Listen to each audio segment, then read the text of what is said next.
அம்மா பசிக்கிறது, சோறு போடுங்க. நாங்கள் குழந்தைகள் ஏன் அழுகின்றனர்? உணவு கொடுக்க கூடாதா? இருந்தால் கொடுத்திருப்பினே.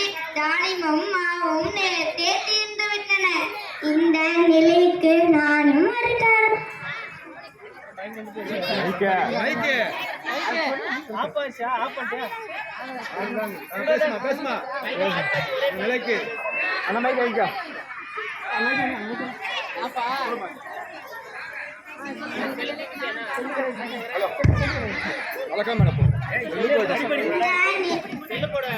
இந்த நிலைக்கு நானும் காரணமாகிவிட்டேனே. என் ஐயனே, நான் ஒரு யோசனை சொல்லட்டுமா? நீ சொல்லும் யோசனையால் நம் குழந்தைகளின் பசி நீங்கட்டும். கொல்லிமலை அரசர் கல்வி கோரியை சென்று கண்டு வாருங்கள். அள்ளி கொடுக்கும் வள்ளல் என்று எல்லோரும் கூறுகிறார்களே.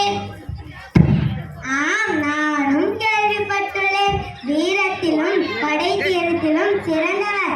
இப்பொழுதே செல்கிறேன். காட்சி 2.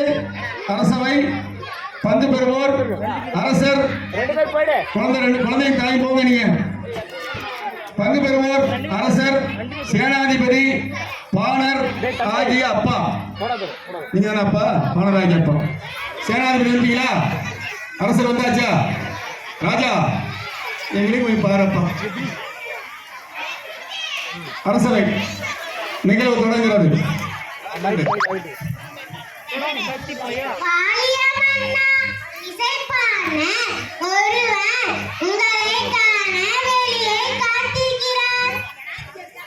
தடுக்காதே, அவரை விரைந்து உள்ளே அனுப்புக.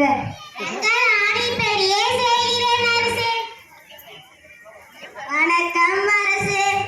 கொல்லிமலை படைத்திறனின் கோமலனே, நீர் வாழ்க, உமது படை வாழ்க. தரணி எங்கும் தமிழ் இசையின் புகழ் பரப்பும் பாணரே. தமிழ் தொண்டு வளரட்டும். எம்மை நாடி வந்த காரணம் வள்ளலே. வறுமை காரணத்தினால் எமது வீட்டின் அடுப்பில் பூனை உறங்குகிறது. இந்நிலையை என்னை வருத்தமுட செய்கிறது. உணவின்றி அங்கில்லால் மெலிந்து கிடக்கிறார். பிள்ளைகளோ காற்றை உண்டு கண்ணீரில் கிடைக்கின்றன. அரசே, கலக்கம் வேண்டாம் பாணரே. ஒருமையில் போவது என் பொறுப்பு. அப்படியே ஆகட்டும் அரசே. தங்கள் ஆணைப்படியே செய்கிறேன்.